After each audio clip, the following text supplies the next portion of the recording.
ကိုပြောက်ကောင်အမောက်တိတ်ထားတဲ့ဘိုချိုင်နဲ့ဟျူဝီတို့ကတော့ Translucent ကိုကားနာပုံနဲ့ထည့်ပြီးဆိုင်ကိုင်းထွက်လာပါတယ်ဟျူဝီကတော့ Trans သိပြီထင်လို့ပူတူနေပြီးငပိုးကတော့သူက FBI ရဲ့တရားမဟုတ်ပေမဲ့အာကုသိုကန်ထရိုက်ဖြစ်ကြောင်းဘူနီရဲ့ဟျူဝီကိုရှင်းပြနေပါတယ်အဲ့ချိန်မှာပဲနောက်မှာသိပြီထင်တဲ့ကိုပြောက်ကောင်စီကအတန်ကြီးကြားလိုက်ရတော့ဟျူဝီကမသိလို့ပြောနေပါတယ်နောက်တော့ Translucent ကိုလွတ်ပေးလိုက်ပြီးပြဿနာတွေအားလုံးကိုသုံးသပ်ဖို့ပြောပေမဲ့ဘိုချာကတော့သူတို့မျက်နှာတွေကိုမြင်သွားပြီမလို့လွတ်ပေးလိုက်လို့မရကြောင်းရှင်းပြနေပါတယ်သူသိရဲ့ထိတ်သီးမှုတယောက်ရှိကြောင်းပြပြပြီးလမ်းကြိုလမ်းကြားရဲ့တစ်ခုတည်းကဂိုဒေါင်လေးတစ်ခုစီရောက်လာပါတယ်တကားခေါက်လာနဲ့ဆော့တပွေရထွက်ကြိုပြီးဟျူဝီကိုပိုတိပိုတိလာလုံနေပါတယ်အထဲမှာရှိနေသူကတော့လက်နက်မောက်ဖို့သမားဖရန်ချီဖြစ်ပြီးဖရန်ချီကတော့ငဟျူကိုတွေ့ရတဲ့မြေတားတွေပို့နေပါတယ်ဖရန်ချီနဲ့ဘိုချာအရင်ကလည်းအရှုပ်ထုတ်တွေလုံထားမှုတွေဖြစ်ကြောင်းဟျူဝီသဘောပေါက်လို့နေပါတယ်ဖရန်ချီကဘိုချာကိုမကြိုက်ပေမဲ့လည်းဘိုချာကတော့သူ့မှာအလုပ်ကြီးတစ်ခုပါလာကြောင်းပြပြပြီးကာနာဘုံတွေကကိုပြောက်ကောင်ထုတ်ပြပါတယ်အဲ့ဒါအမြင်တာနဲ့ဖရန်ချီကပူထူသွားပြီးဘိုချာတို့ကိုအမြင်ထွက်သွားဖို့ချင်းချောက်ပါတယ်အကြောင်းကတော့ဘောကဟီရိုတွေစီမှာတီနီယာဘက်ချစ်ပြားလေးပါညာမျိုးဖြစ်ပြီးကျန်တဲ့ဟီရိုရောက်လာမှာစိုးရမျိုးဖြစ်ပါတယ်ခေါင်းမာတဲ့ဘိုချာကတော့သူဖရန်ဂျီရဲ့ကူညီလိုရောက်နေမရမချင်းဒီအိုင်းနေခွာမှာမဟုတ်ကြောင်းကြက်ကိုင်းပါတယ်ခုနဖော်တာဝါမှာတော့မန်ဒလင်းဟာသူ့တွင်မှုစီ Translucent ဘယ်ကနေလဲမင်းနေပါတယ်ကိုပြောက်နေတဲ့တဲ့ငံတွေကတာဝါမှာတော့မရှိအောင်တီးပူးနိုင်ပြီဖြစ်ပြီးလှုပ်ရှားမှုတွေကိုမတွေ့ကြောင်းနဲ့ဆော်တပွေနဲ့သွားနှက်နေထင်ကြောင်းပြောပြပါတယ်ဒီနဲ့ Translucent လောက်ရမယ်လိုဝက်စစ်စင်ကြီးတစ်ခုကိုပြောက်ကောင်ပြောက်နေရမျိုး Starlight ကိုတာဝန်လွှဲပါတယ်ဒီဆိုတာနဲ့စိတ်နာနေတဲ့ Starlight ကတာဝန်ကိုညှင်းရှင်းပေမဲ့လည်းမလွဲသားမချောင်သားတာဝန်တစ်ခုဖြစ်တာမျိုးလက်ခံလိုက်ရပါတယ်တစ်ဖက်ကအဖွဲကျနေပြီဖြစ်တဲ့ဘိုချာဟီဝီနဲ့ဖရန်ချီကတော့အိမ်မက်လုံးစီပစ္စည်းအစုံတွေနဲ့ရောက်ချလာပါတယ်အိမ်ရဲ့မြောက်ခံနဲ့ရောက်လာကြပြီးလက်စစ်ပစ္စည်းအယောင်သမားလေးကတော့ချစ်ရဲတုံ့ပြန်မှုကိုကဖို့ခဲသွက်ပြားတွေကိုအပေါ်မျက်နှာကျက်မှာလိုက်ကပ်နေပါတယ်ဆရာသမားနှစ်ပွေကတော့တပေလောက်ထူတဲ့နေရကြီးတွေနဲ့အခန်းထဲတန်လောင်နဲ့ဖန်ခံထားတဲ့ Trent ကိုပိတ်ထားပြီးအပြင်မှာကိစ္စတစ်ခုကိုနှစ်ကောင်သားတိုင်ပင်နေကြပါတယ်အဲ့ဒါကတော့အပြင်ပိုင်းမှာစိန်လိုမာနဲ့ကာဝန်သားကိုဘယ်လိုဖောက်ထွင်းပြီးတက်ရမလဲစဉ်းစားနေကြတာဖြစ်ပြီးလူတက်ဖို့လုပ်နေတဲ့ဘိုချာတို့နှစ်ယောက်ကိုလူရိုးလေးဟျူဝီကတော့လက်ဖြားပါခါနေပါတယ်ဘိုချာကတော့ပြန်လွှတ်လိုက်ရင်သူတို့ကောင်သူရဲကောင်းသားမိမှာဖြစ်ကြောင်းနဲ့အသက်ကိုဘယ်လိုထွက်ရမလဲစဉ်းစားချိန်တော့ရမှာမဟုတ်ကြောင်းဟျူဝီကိုနားချပါတယ်ဟျူဝီကတော့သူဟာအေထရိန်းကိုလက်စားချင်းနေတာမှန်ပေမဲ့လူသက်သမားတော့မဟုတ်ကြောင်းပြောပြပါတယ်ခုနဖော်တာမှာတော့ဟောလန်ဒါနိုးညစ်နေတဲ့မက်ဒလင်းနဲ့လာတွေ့ခဲ့ပြီး Translucent ကိုတွေ့ပြီးလားသူရှာပေးရမလားမင်းနေပါတယ်မက်ဒလင်းကတော့ဘာဒီမျိုးတော့ဝင်ရလီရင်ပြကြတဲ့ကိစ္စနဲ့ပတ်သက်ပြီးပြောပါတယ်ဒီဟာပင်လေကြောက်တဲ့ဒီဘက်ကျသွားတဲ့လီကိုသွားစစ်ဆေးခဲ့ပြီးအပြင်မှာတော့လီရင်ပြကြအောင်သတင်းဖုံးထားပေမဲ့သူ့ကိုလှုပ်ဝက်ချက်တွေတခုကိုပြောပြထားကြောင်းမက်ဒလင်းကပြောပါတယ်လင်းရင်မှာလေးစားဖြတ်ရကြီးတွေ့ရမျိုးဟုံးလန်းတာလက်ချက်မှန်းသိပြီးဘာကြောင့်လဲမင်းနေပါတယ်ကော်မောင်းပြီးရောင်သိပြီးမန်လင်းကိုချင်းချောင်းနေရကိုနေရအပြင်ဘက်ကနေကြားလိုက်တာမျိုးကိစ္စဖက်လိုက်တာဖြစ်ကြောင်းဟုံးလန်းတာကပြန်ဖြေပါတယ်မျိုးတော်ဝင်ရလဲလွတ်တော်မဲ့တယောက်ဖြစ်တာမျိုးညနေကျသူ့စီကော်မတီတဝက်လာတော့မှဖြစ်ကြောင်းနဲ့ဟုံးလန်းတာကိုအဲ့ချိန်မင်းသက်တာယူလာဖို့ပြောပြနေပါတယ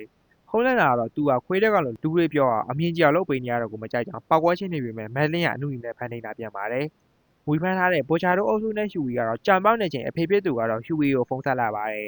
စော်တရာလေးနဲ့ယူကျွမ်းတော်ကိစ္စတွေမလုပ်နေပဲအိမ်ပြန်လာဖို့ပြောပေမဲ့ဟျူဝီကတော့လက်မခံပဲဖုန်းချလိုက်ပါတယ်ဟုံးလန်းတာကတော့မောင်တီကိုအစည်းအဝေးခန်းမှာလည်းနှစ်ယောက်လည်းခေါ်တွေ့ပြီးနောက်ဆိုအာမချောင်တော့ဖို့တတိပေးပါတယ်ဖရန်ချီကသိပ္ပံပညာရပ်မှာဆရာတူစုဖြစ်ပြီးကာဗွန်ကိုဖောက်နိုင်မဲ့ကြီးစံတစ်မျိုးကိုဓာတုပစ္စည်းနဲ့ဖော်ဆက်နေပါတယ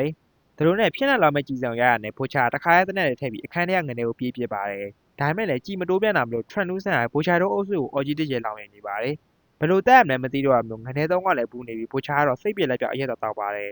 ခုနပေါ်တာဝါကင်းလောက်စကန်မှာတော့ Translucent ရဲ့တီနီယာကိုအန်နီကာဆိုတဲ့ကောင်မလေးကထောက်လှမ်းမိပါတယ်ဂျက်စီမျိုးရဲ့ရက်ွက်တစ်ခုတည်းကအင်စိန်လုံးဝန်းကျင်မှာချစ်ကိုရေဝါးဝါးလေးထောက်လှမ်းမိကြောင်းမက်ဒလင်းကိုအန်နီကာပြောပြပါတယ်မက်ဒလင်းလည်းအဲ့နာဝန်းကျင်မှာတူတူသေးသေးရှာဖို့အမိန်ပေးလိုက်ပါတယ်တစ်ဖက်ကမစ်ရှင်လာလုပ်နေတဲ့စားလိုက်နဲ့ဒီကတော့တူရနဲ့ရန်ဖြစ်ဖို့ညံစီနေပါတယ်ဒါပေမဲ့လည်းမှောင်ခိုကိုင်းကိုတီးဖို့မစ်ရှင်လောက်ရဖို့ဖြစ်လာတော့လေစစ်စင်ရေးကိုအရင်စားလုပ်ပါတယ်ဘောကဟီးရိုတွေကိုတုံးပြီးသူတို့လုပ်တဲ့မစ်ရှင်တိုင်းကိုကင်မရာနဲ့ရိုက်ပြည်သူတွေကိုချပြကပတ်စံရှာတဲ့ရိုက်ကူးကုမ္ပဏီတစ်ခုဆိုလည်းမမှားပါဘူးရဲဆိုင်ကအပြန်ပို့ချမိသားစုသေးရနေဖြစ်တဲ့ CIA ရဲ့ညွှန်ကြားရေးမှူးချုပ်စူဇန်ရဲ့အိမ်ကိုညလေကောင်ကြီးအလဲလာပါတယ်အတိတ်မှာသူတို့ချင်းကိစ္စတွေရှိခဲ့ပြီးဘိုချာအတိတ်နဲ့ကင်ဘောက်ကစူပါဟီးရိုရဲ့ဖိုင်တွေကိုလာတောင်းပါတယ်စူဇန်ကတော့ဟီးရိုတွေနောက်ဆက်မလိုက်တော့ဖို့တတိပေးနေပြီးဘိုချာကိုအိမ်ထဲကနေထွက်သွားဖို့မောင်းထုတ်နေပါတယ်ကျင်နာတက်တဲ့ဟျူဝီကတော့ Translucent ကိုရေလာတိုက်နေခဲ့ပြီးမတိလို့နဲ့အိတ်ထွင်းကြောင်မေးဖို့လုပ်ပါတယ်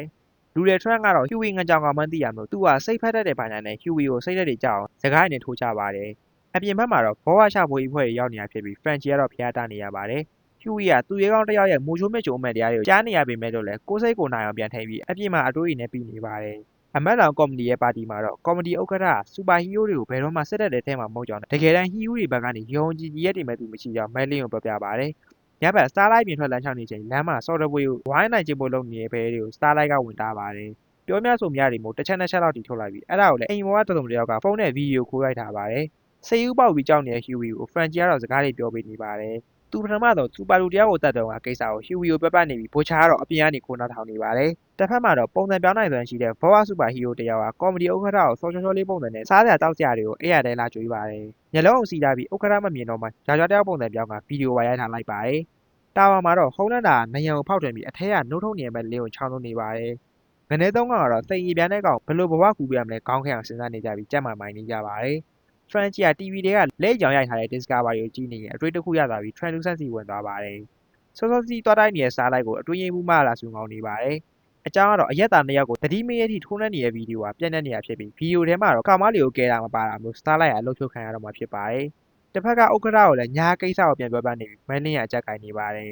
။ဖိမိတ်ညင်းနေဥက္ကဋ္ဌရှိရောက်နေမန်လင်းကပုံမှန်လူသားအဖြစ်ပြောင်းသွားပြီးအဖိုးကြီးလည်းညင်းများဖြစ်သွားပါတယ်။နောက်မှမန်လင်းအစီအဝင်လာပြီးဥက္ကဋ္ဌကိုပါတီမာတော့ကိစ္စနဲ့ပတ်သက်ပြီးဆက်ပြောပါတယ်။ဥက္ကဋ္ဌကြီးကတော့ခုကိစ္စကြောင့်သူ့ကိုကောင်စီဖြုတ်ချရင်တော့စူပါဟီးရိုးတွေကိုစစ်တပ်ထဲဘလို့မှထည့်လို့မရကြောင်းပိတ်ပြောနေပါတယ်။ခုံးလာတာကလည်းပြောင်းနေထွက်လူးဆောင်သွားချဖို့အန်နီကာစီနောက်ဆုံးရှိခဲ့နေအောင်သွားမင်းနေပါတယ်။အဲ့ချိန်ဖရန်ချီကတော့လိတ်တက်ကောင်လိုအပြင်ပိုင်းမှာကြောလာပြီးအထဲမှာတော့ရိုးရိုးလူပဲဖြစ်နေထရန်လူးဆာကိုခန္ဓာကိုယ်နဲ့ပုံထည့်ဖို့လုပ်ပါတယ်။ဗဇက်တွေကထိန်အန်ထုတ်လို့ရနေမှာမလို့ခရီးကနေပုံထည့်လိုက်တော့မသိဘူးဆိုပြီးဘဝင်လေးဟန်နေကန်တယ်လေမတက်ဖို့ဖရန်ချီတို့ကိုခါခါရရတောင်းပန်နေရပါတယ်။အဲ့ချိန်ဟုံးလာတာကတော့ကိုပြောက်ကောင်လိုက်ရှာနေပါတယ်။အဲ့ဒါကိုသတိထားမိရဲ့ဖရန်ချီကဘိုချာကိုဟုံးလာဒီနာရောက်နေပြီဖြစ်ကြောင်းပြပတ်နေပြီးဖောက်ထွင်းမျက်နှာနဲ့မျက်လုံးအကြတန်အစာချနိုင်တဲ့အကြားရောက်နေကြောင်းကိုပြောက်ကောင်ဘုံခွဲပြီးတက်လို့မရသေးအောင်နားလည်းနေခဲ့ပါတယ်။ဟုံးလာကိုအောင်လဲဖို့အတွက်ဘိုချာတို့နှစ်ယောက်ကတော့ဂိုတောင်ကဖရန်ချီရဲ့ပေါ်တာစီဖုန်းလွှမ်းဆက်နေပါတယ်။အဝေးကနေဖောက်ခွဲဖို့လည်းပြင်ဆင်နေကြပြီးအထဲမှာတော့ Translucent ဟျူဝီလာတိုက်တဲ့ရေခွက်တဲ့သေးပေါက်ထည့်ပြီးရှော့တိုက်ထားတဲ့ပစ္စည်းကိုဖျက်ဆီးလိုက်ပါတယ်။အပြင်မှာတော့ဟုံးလန်းတာဖရန်ချီရဲ့ကားစီရောက်လာပြီဖြစ်ပြီးကားကိုစစ်ဆေးလုပ်နေပါတယ်။အပြင်ထွက်လာတဲ့ကိုပြောက်ကောင်ကတော့အထဲမှာကြံနေဟျူဝီနဲ့တွေ့ပြီးဟျူဝီကိုကြောက်နေရပါတယ်